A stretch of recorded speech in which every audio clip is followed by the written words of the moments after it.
Hello दोस्तों, Hindi horror stories YouTube के best Hindi horror channel में आपका स्वागत है। और अब वक्त है डरने का।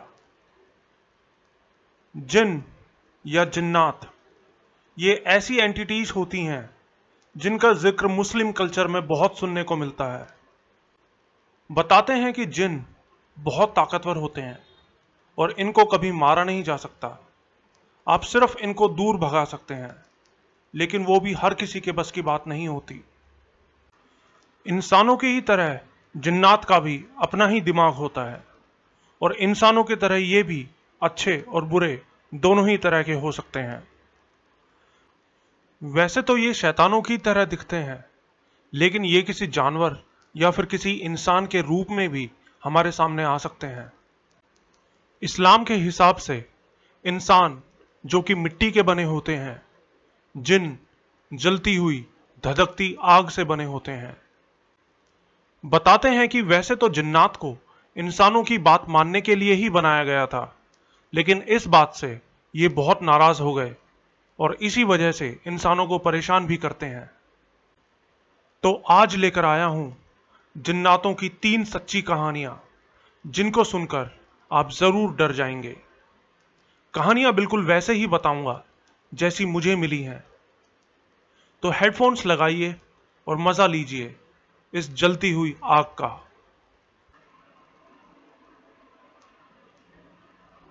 अपनी कहानी बताने से पहले मैं अपने बारे में थोड़ा सा बता दूं। वैसे तो मैं मुस्लिम हूं, लेकिन मैं शुरू से ही अमेरिका में ही पला बड़ा हूं।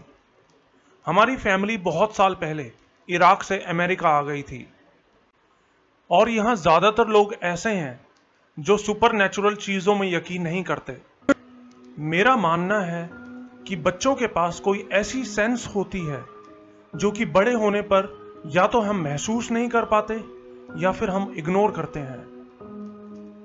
2009 गर्मियों में मेरी फैमिली ने इराक घूमने जाने का फैसला किया। वहां लड़ाई खत्म हुए भी कई साल हो चुके थे। मेरे फादर की पूरी फैमिली इराक में ही थी और उन्हें उनसे मिले 20 साल हो चुके थे। वहां चीजें बिल्कुल नॉर्मल तो नहीं हुई थी, लेकिन फिर भी काफी हद तक सेफ थी। लेकिन वहां गर्मी बहुत थी, ऊपर से बिजली भी नहीं रहती थी। टेररिस्ट अटैक का भी खतरा बना रहता था।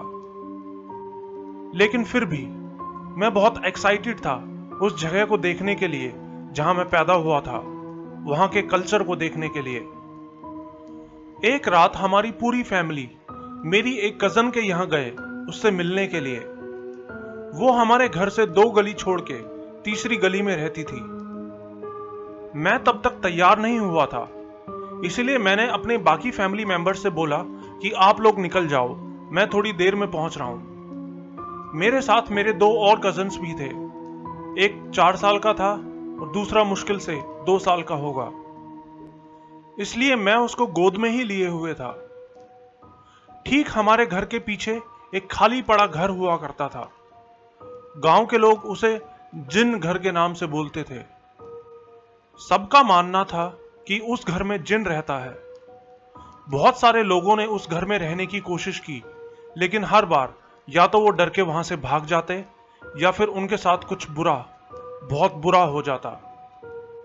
सबसे आखिर में जो फैमिली उस घर में आई थी, उनके साथ तो बहुत ही बुरा हुआ था।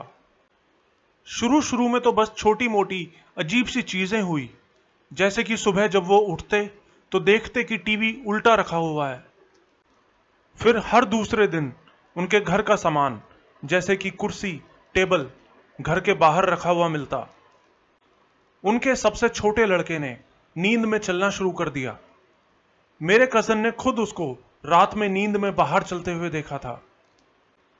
वो अक्सर नींद में चलते हुए पास के कब्रिस्तान में जाता और फिर थोड़ी देर बाद वापस आ जाता। उसको याद ही नहीं होता कि उसने ऐसा कुछ किया भी है। एक रात ऐसे ही नींद में चलते हुए उसने घर में रखी बंदूक उठाई और अपनी बहन को मार दिया। उनके घर में आग लग गई और उनको अपनी जान बचाने के लिए वहां से बाहर भागना पड़ा। उस लड़के को कुछ भी याद नहीं था और उसकी दूसरी बची हुई बहन, वो भी पागल हो गई थी। तो फिर मैंने दोनों बच्चों को साथ लिया और अपनी कजन के यहां जाने लगा। लेकिन उसके घर जाने का रास्ता उसी जिन वाले घर से होकर गुजरता था। उसके अलावा कोई दूसरा रास्ता मुझे पता भी नहीं था। छोटे वाले को मैंने गोद में लिया हुआ था और 4 साल वाला मेरा हाथ पकड़ के मेरे साथ ही चल रहा था। वो घर मेरी लेफ्ट साइड पे था और उसके पास से गुजरते हुए मैं पूरी कोशिश कर रहा था कि उस तरफ ना देखूं, क्योंकि उसको देखने में ही मुझे बहुत डर लगता था। उस घर के सामने कई सारे टूटे हुए टीवी पड़े थे और घर की सारी खिड़कियां भी टूटी हुई थी। ना चाहते हुए भी पता नहीं क्यों मेरी नजर उस घर की तरफ चली गई। मैंने देखा कि उस घर की छत पर कुछ बैठा हुआ है। समझ तो नहीं आया कि क्या है, लेकिन वो ऐसा लग रहा था जैसे उसकी बॉडी घोड़े की है, लेकिन वो ऐसे बैठा था जैसे कोई बिल्ली बैठी हो। मुझे वहां खड़े उस चीज को देखते हुए बस 10 सेकंड्स ही हुए थे कि दोनों बच्चे जोर जोर से रोने लगे। मेरा चेहरा उस घर की तरफ था और जो बच्चा मेरी गोद में था उसका चेहरा पीछे की तरफ था। इसलिए ऐसा हो ही नहीं सकता था कि वो बच्चा वो देख पाए जो मैं देख रहा था। मुझे यकीन था कि उसने जरूर वहां कुछ बहुत गलत महसूस किया होगा। मैंने फिर से उस चीज की तरफ देखा। मैंने नोटिस किया कि उसकी आंखों में कोई कलर नहीं था। अंधेरा तो था और मैं क्लियरली उसको देख भी नहीं पा रहा था, लेकिन फिर भी मैं फील कर पा रहा था कि मैं ठीक उसकी आंखों में ही देख रहा हूं। मेरा दिमाग समझ ही नहीं पा रहा था कि मैं देख क्या रहा हूं। मैं उसी तरफ देख ही रहा था कि वो खड़ा होने लगा। मैंने उसी वक्त 4 साल वाले बच्चे को भी गोद में उठा लिया और जितनी तेज हो सकता था उतनी तेज वहां से भाग निकला। दोनों बच्चे इतना जोर जोर से रो रहे थे जितना मैंने उन्हें पहले कभी रोते नहीं देखा था। मुझे इस बारे में बात करना बिल्कुल पसंद नहीं है, क्योंकि उस पल को याद करते ही मेरे दिल में बहुत डर आ जाता है। मुझे नहीं पता मैंने उस दिन क्या देखा था, लेकिन वो जो कुछ भी था इंसानी समझ से कहीं आगे था। जब मैं उसको देख रहा था तो उसकी शेप भी चेंज हो रही थी। उसकी बॉडी हम लोगों की तरह सॉलिड नहीं थी, बल्कि लगातार चेंज हो रही थी। लेकिन चेंज होने के बाद भी उसकी एक प्रॉपर शेप बनी हुई थी। मुझे नहीं पता मैं आप लोगों को कैसे समझाऊं। ऐसा लग रहा था कि वो अपने आप को मुझे दिखाना भी चाह रहा था, लेकिन पूरा दिखा भी नहीं रहा था। वो जो कुछ भी था कम से कम इस दुनिया का तो नहीं था।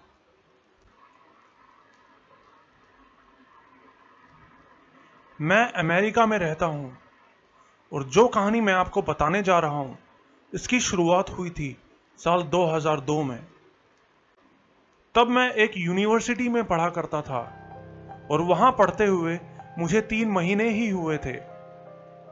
कॉलेज में पढ़ते हुए मुझे एक प्रोजेक्ट पर काम करना था और उस प्रोजेक्ट में मेरे साथ एक और लड़का था। उसका नाम था हमजा। वो अरब था।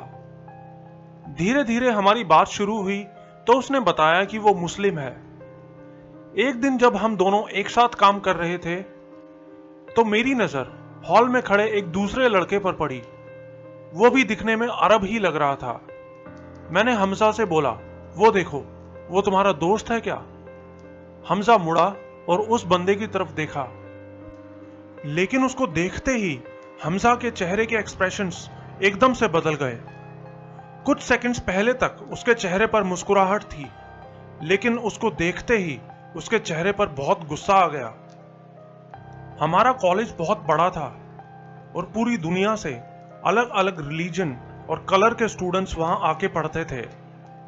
कॉलेज की डाइवर्सिटी मुझे बहुत अच्छी लगती थी और हमारे कॉलेज का एनवायरनमेंट बहुत पॉजिटिव था। सब एक दूसरे से प्यार से, रिस्पेक्ट से बात करते थे। इसलिए हमजा के उस रिएक्शन को देखकर मैं बहुत शॉक था। मैंने उससे पूछा, क्या हुआ, ऐसे क्यों देख रहे हो? हमजा मेरी तरफ पलटा और धीरे से बोला, उसकी तरफ मत देखो। उसने मेरा हाथ बहुत जोर से पकड़ा हुआ था। इतनी जोर से कि मैं उससे डरते डरते बोला, मेरा हाथ छोड़ो, मुझे दर्द हो रहा है। फिर कुछ सेकंड्स में हमजा के चेहरे का गुस्सा चला गया। वो मुझसे बोला, तुम उसके बिल्कुल करीब मत जाना और उससे बात मत करना, वो बहुत बुरा आदमी है, उससे भूल के भी कुछ मत बोलना। इतना बोल के हमजा की आंखों से आंसू आने लगे।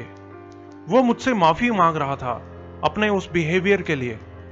वो वाकई में अपने बिहेवियर के लिए शर्मिंदा था। मैं उससे नाराज तो नहीं था, बस हैरान था कि वो उस लड़के को देखकर इतना परेशान क्यों हो गया था। हमजा तो बहुत फ्रेंडली और पोलाइट लड़का था। वो कभी किसी से ऊंची आवाज में बात तक नहीं करता था।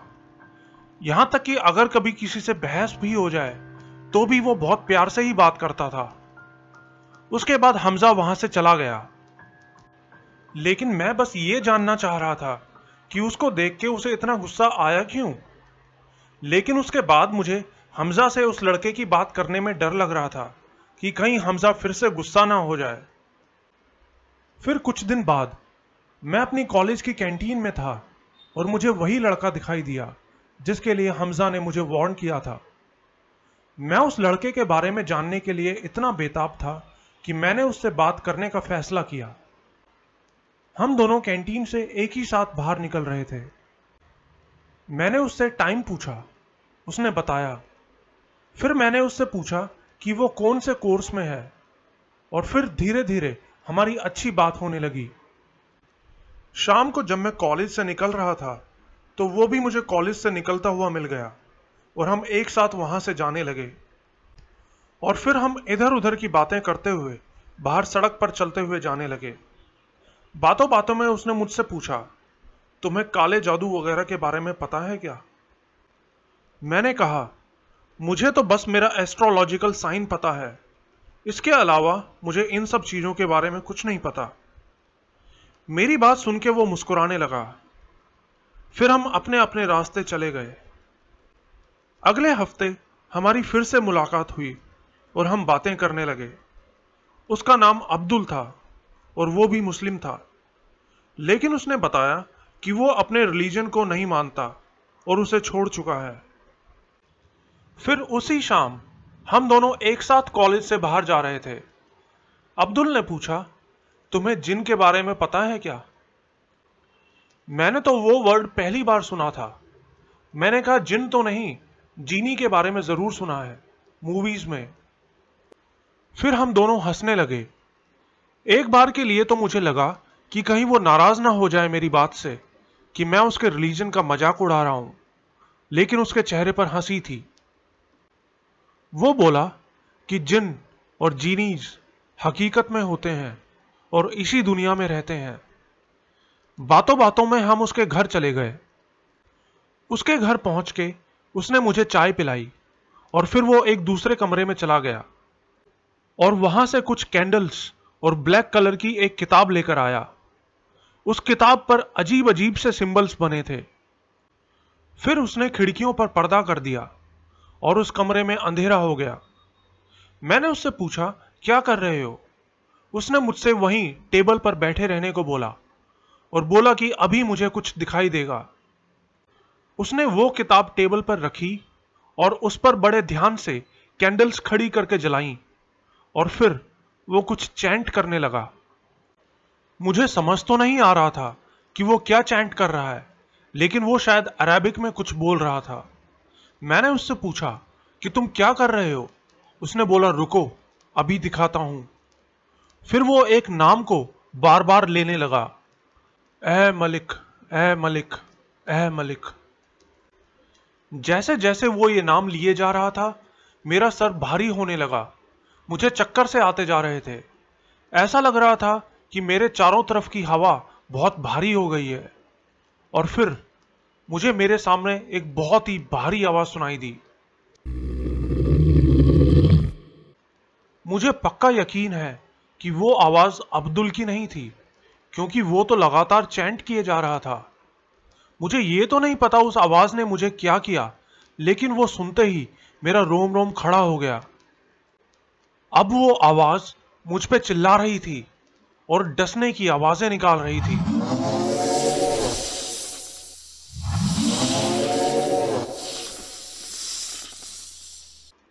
मैंने अब्दुल की तरफ देखा तो उसका चेहरा पसीना पसीना हो रखा था। वो चैंटिंग में ही खोया हुआ था। और उसी वक्त मैंने महसूस किया कि हवा में ही दो हाथों ने मुझको जोर से जकड़ लिया है। मेरे चेहरे पर बहुत गर्मी महसूस हो रही थी, जैसे कि मैं ठीक आग के आगे बैठा हूं। और मेरे देखते ही देखते मेरे सामने हवा में से एक छोटी सी चिंगारी सामने आई और वो बड़ी होने लगी।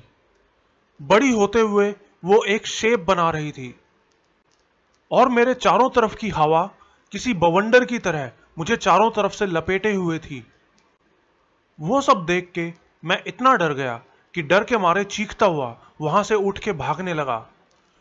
उस चिंगारी से दूर जो मेरे सामने एक शेप की फॉर्म ले रही थी। मैं जैसे ही दरवाजे पर पहुंचा, एक शैतानी आवाज मुझ पर जोर से चिल्लाई।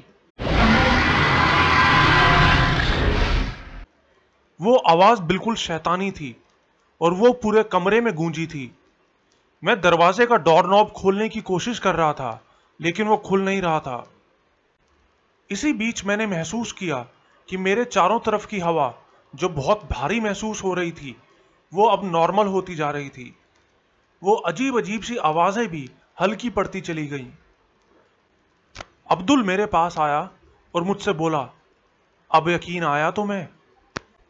मैं बिना कुछ बोले दरवाजा खोल के वहां से रोते हुए भाग गया। अपने रूम पर पहुंच के मैं सीधा अपने बेड पे जाके लेट गया और अगले दिन तक बाहर नहीं निकला। उस दिन के बाद मुझे कई बार अब्दुल कॉलेज में घूमता हुआ दिखाई दिया और मुझे देख के उसके होठों पर एक शैतानी हंसी आ जाती, जैसे कि वो मेरा मजाक उड़ा रहा हो।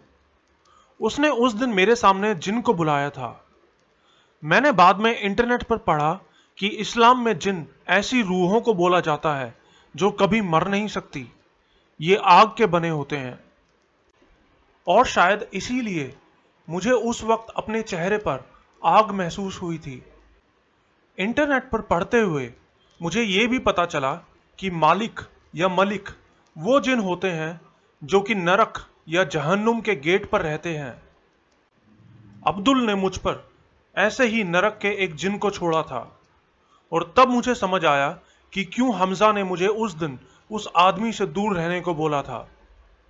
मैं बस उन लोगों से यही बोलना चाहता हूं जो इन काली ताकतों से दोस्ती करना चाहते हैं कि ये ताकतें बहुत खतरनाक होती हैं और ये आपकी जान भी ले सकती हैं।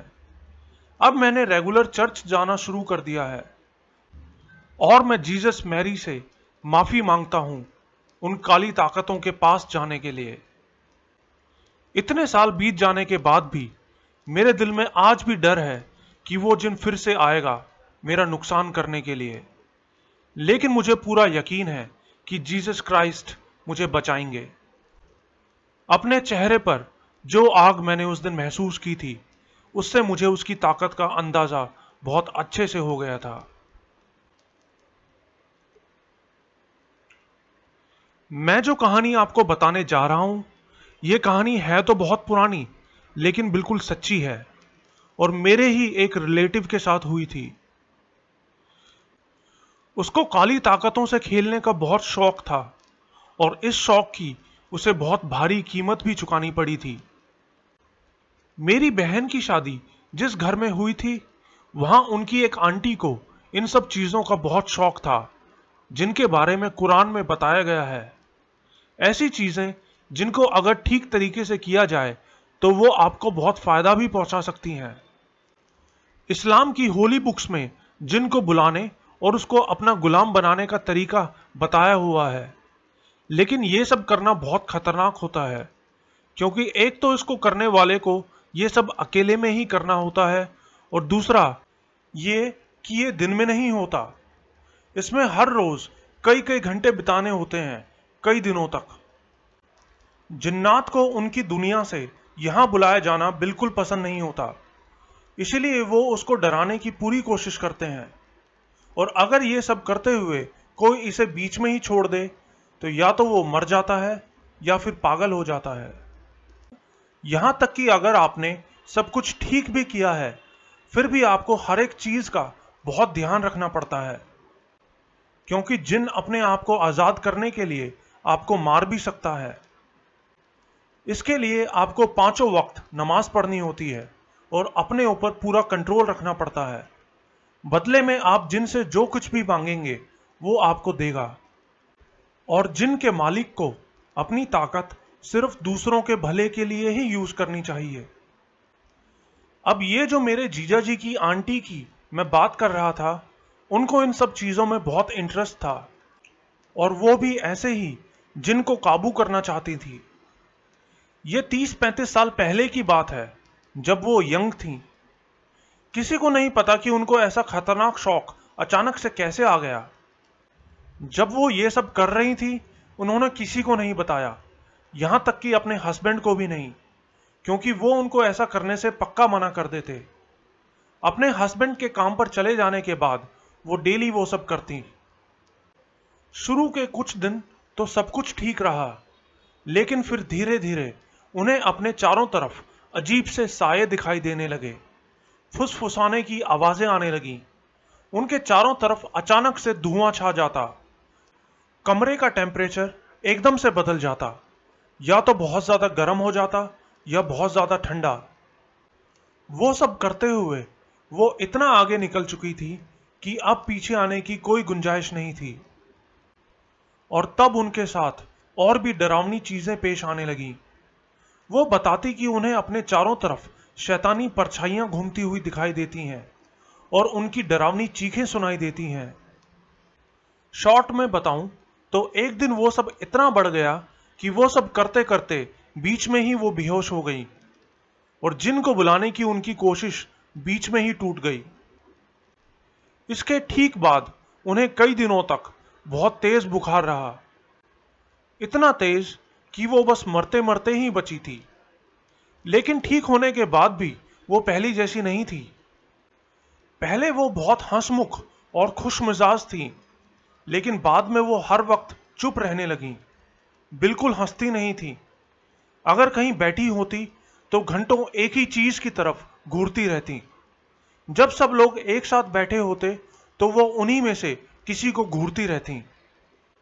कई बार वो अकेले में ही बैठी कुछ बड़बड़ाती रहती और घर के दूसरे लोगों को किसी आदमी की भारी आवाज में ऑर्डर देती।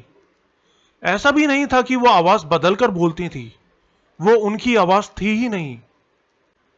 एक बार उन्होंने अपने मरे हुए फादर की आवाज में अपनी मम्मी से पानी मांगा। वो उनके मरे हुए फादर की ही आवाज थी। सब बहुत ज्यादा शॉक हो गए। उनके पास जाने से ही सबको डर लगने लगा। यह सब मैंने 19 साल पहले सुना था, और इस बीच मेरी बहन की भी डेथ हो गई, और उनकी फैमिली से हमारी इतनी बात नहीं होती है। मुझे नहीं पता कि आज की डेट में वो कैसी हैं। उनकी हालत पहले से बेहतर है या फिर वैसे ही है। दोस्तों, आपको ये वीडियो कैसा लगा? अगर पसंद आया हो तो वीडियो को लाइक और शेयर जरूर करें। लोग बताते हैं कि अच्छे जिन भी होते हैं, लेकिन मैंने कोई ऐसी कहानी कभी नहीं सुनी। अगर आप किसी अच्छे जिन के बारे में जानते हैं तो उसके बारे में नीचे कमेंट्स में जरूर बताएं। मैंने अपने चैनल पर बहुत सारे डरावने वीडियोस डाले हैं, लेकिन कहानियां सुनाते हुए मुझे कभी डर नहीं लगा, सिवाय 2 बार के। एक बार डर तब लगा था जब मैं सर्च एंड रेस्क्यू ऑफिसर की कहानियां सुना रहा था, और दूसरा डर लगा आज ये पहली कहानी बनाते बनाते अचानक से मुझे चक्कर आने लगे। मेरा कंप्यूटर अचानक से बंद हो गया। ऐसा लगा जैसे शायद कोई चीज मुझे इस बारे में बताने से रोक रही है। मैं इन सब चीजों को बहुत अच्छे से समझता हूं, और इनकी ताकत का अंदाजा मुझे बहुत अच्छे से है। शायद आज के बाद मैं जिन्नात पर कभी कोई और वीडियो नहीं बनाऊंगा। खैर, वीडियो को अपने फ्रेंड्स के साथ शेयर करना बिल्कुल ना भूलें। चैनल को सब्सक्राइब करने के साथ साथ मेरा फेसबुक पेज और ग्रुप भी जरूर ज्वाइन करें। लिंक्स आपको डिस्क्रिप्शन में मिल जाएंगे। व्हाट्सएप ग्रुप जो मैंने बनाया था उसको मैंने बंद कर दिया है, क्योंकि उसमें लोग स्पैम कर रहे थे और उसको मैनेज करना बहुत मुश्किल हो रहा था। अभी और बहुत सारी डरावनी कहानियां लेकर आने वाला हूं, लेकिन अभी के लिए इतना ही। Good bye.